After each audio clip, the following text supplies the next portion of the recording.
Paz do Senhor Jesus, amada e amada do Senhor, passando aqui para te uma palavra de Deus para edificar a tua e a minha vida. Hoje vamos falar sobre a soberania da graça de Deus sobre as nossas vidas.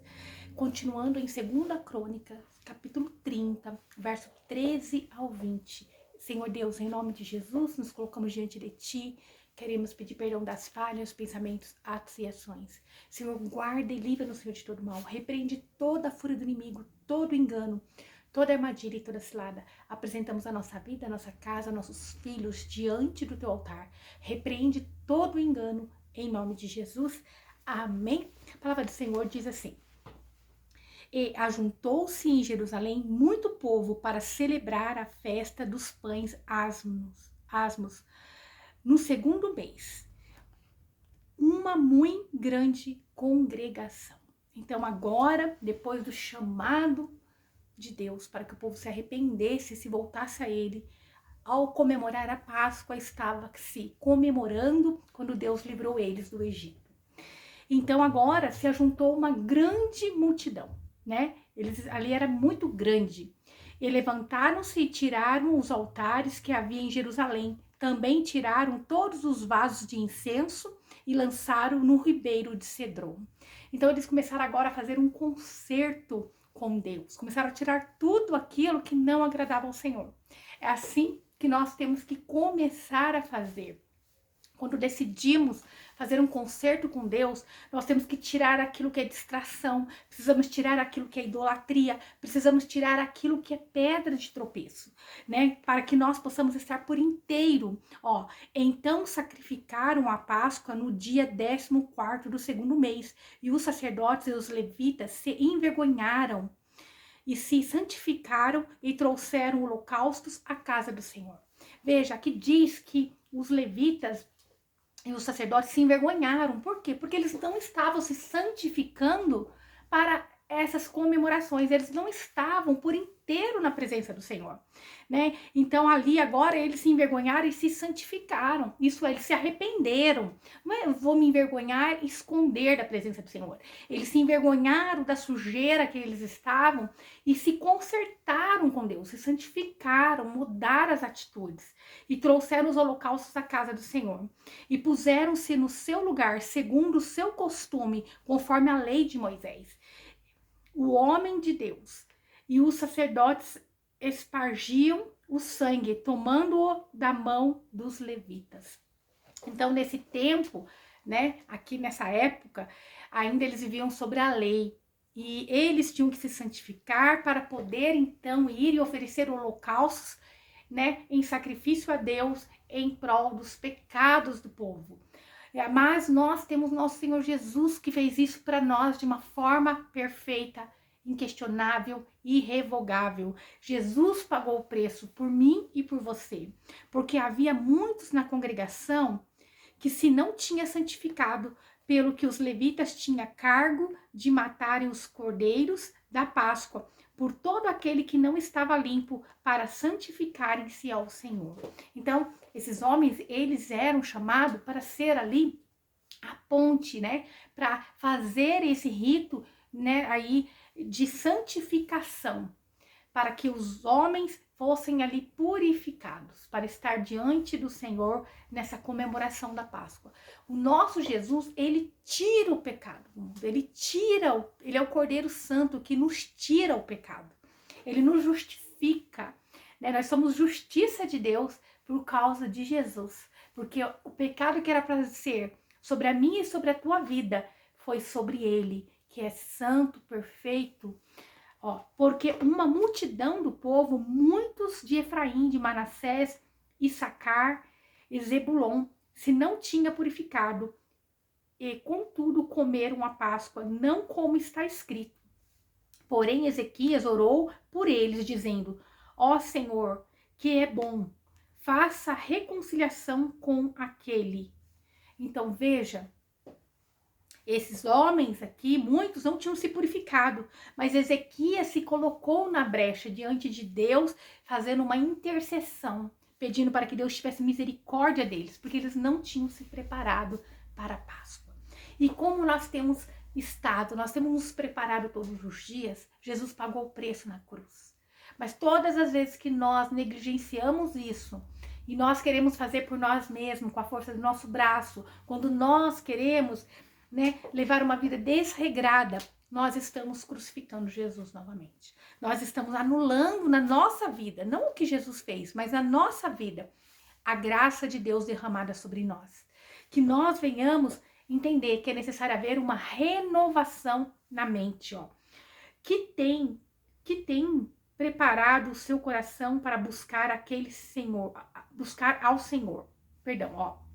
Ezequias então ele orou, né, por eles, por aqueles homens que não estavam preparados, dizendo: Senhor, que é bom, faça a reconciliação com aquele que tem preparado o seu coração para buscar ao Senhor, Deus, o Deus de seus pais, ainda que não esteja purificados, segundo a purificação do santuário, segundo a lei. Então Ezequias colocou-se diante do Senhor: Senhor, né, seja bom com esses. Senhor, tenha misericórdia desses, né? Que segundo o coração deles, eles estão aqui, não se purificaram, não prepararam segundo o rito da lei, mas eles estão com o coração voltado ao Senhor. Tenha misericórdia deles. Assim é Jesus diante de Deus, rogando, intercedendo por mim e por você. Assim é Jesus diante do Pai, que dizendo: Senhor, né? Ele ali se doou por nós. Olha, esse povo não está preparado. Esse povo não está, né? Não consegue, é fraco. Mas eu me coloquei na brecha por eles. Jesus se colocou na brecha por mim e por você, minha amada, meu amado irmão em Cristo Jesus. Ele se colocou por mim e por você. Ele disse assim: ali vai alguém que não consegue cumprir, mas eu cumpri por eles, né? E Ezequias estava fazendo esse papel aqui de intercessor. E o nosso Jesus, ele deixou o Espírito Santo de Deus, que é o nosso intercessor diante do Pai. Todos os dias, ele intercede, ele sabe, ele nos conhece mais do que nós mesmos. Jesus nos conhece no profundo e no escondido. Aquilo que ainda nós nem falamos, Jesus já sabe o que vai sair da nossa boca. O Espírito Santo de Deus já nos conhece. Verso 20 diz: e ouviu o Senhor a Ezequias e sarou o povo. Então, olha como a intercessão poderosa de verdadeiro coração derramado diante do Pai pode fazer por um povo e por uma nação. Por um povo que estava lá diante de Deus, arrependido, mas não estavam preparados. Não eram santificados. Mas Jesus, Deus, quer dizer, né? Deus aqui, ele ouviu e sarou aquele povo. Jesus e Deus é o mesmo, mas eu falo Deus porque aqui Jesus ainda não tinha vindo no Velho Testamento.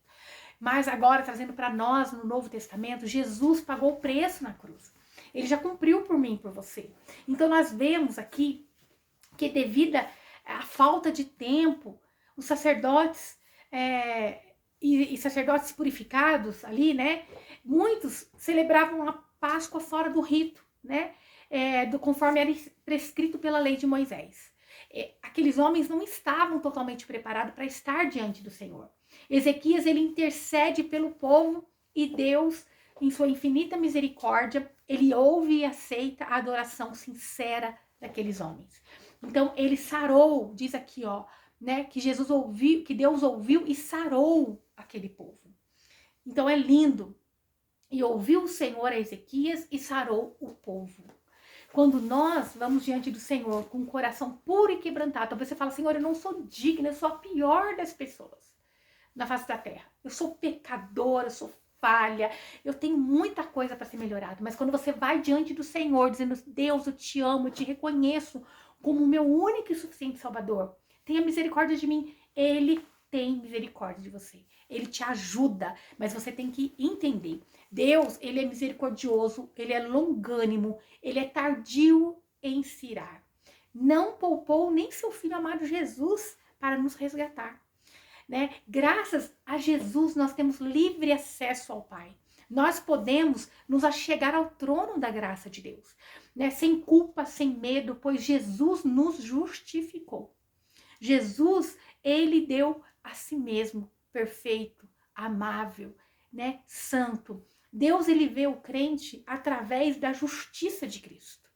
Nós cremos em Jesus. Então nós estamos diante de Deus através da justiça de Jesus Cristo, aquilo que Jesus fez por nós. Jesus não é o coitadinho que passou pela cruz, mas ele é o Cordeiro Santo, perfeito, que se doou por nós naquela cruz. Aqui os levitas tinham que sacrificar os cordeiros, mas ali o próprio Cordeiro se entregou por mim e por você, que é Jesus. O requisito para nós sermos salvos é crer. Crer em quê? Crer em Jesus, que ele é o próprio Deus. Ele ressuscitou, ele passou pela cruz e ele ressuscitou ao terceiro dia. É crer que ele tira o pecado do mundo, que Jesus voltará para buscar aquele que todo nele crê. E se arrepender, nós temos que crer e se arrepender. Arrepender dos nossos pecados, das nossas condutas erradas. Reconhecer que nós necessitamos desse favor, dessa graça de Deus sobre nós, que é um favor imerecido. Então, nós temos que pedir ajuda do Espírito Santo de Deus todos os dias para nós sermos resgatados, para nós sermos lapidados, para que nós sejamos melhores cada dia mais. Em Efésios capítulo 2, 8 ao 9 diz assim, ó: porque pela graça sois salvos, por meio da fé, e isso não vem de vós, não vem de mim, de você, né? A salvação não é mérito. Continuando, é dom de Deus. Não vem das obras para que ninguém se glorie. Então ninguém vai ser salvo pelas obras que faz. Ninguém vai ser salvo porque é muito bom, porque doa muito, porque faz muito para Deus. Não, esse é um dom de Deus para nós. Ele deu Jesus por nós. Em Romanos 6,14 diz, porque o pecado não terá domínio sobre vós. Então, se nós aceitamos Jesus, nós não podemos deixar o pecado nos dominar. O pecado não terá mais domínio sobre vós, pois não estáis debaixo da lei, mas debaixo da graça.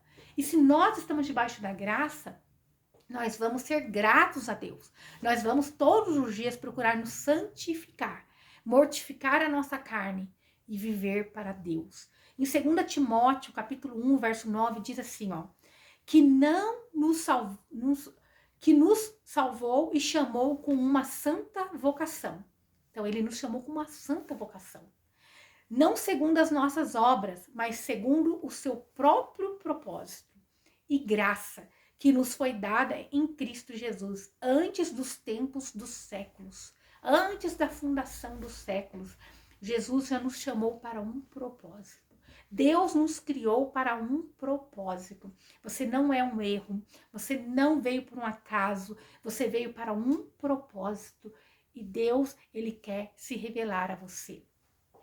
Romanos 5, 20 ao 21 diz assim, mas onde o pecado abundou, superabundou a graça, para que assim como o pecado reinou na morte, também a graça reine pela justiça para a vida eterna. Então, Jesus, ele veio para nos dar essa vida eterna, por Jesus Cristo nosso Senhor. Então, aonde superabundou aí o pecado na tua vida, agora a graça de Deus quer ser derramada, superabundar, quer te transformar, quer reinar a justiça de Deus.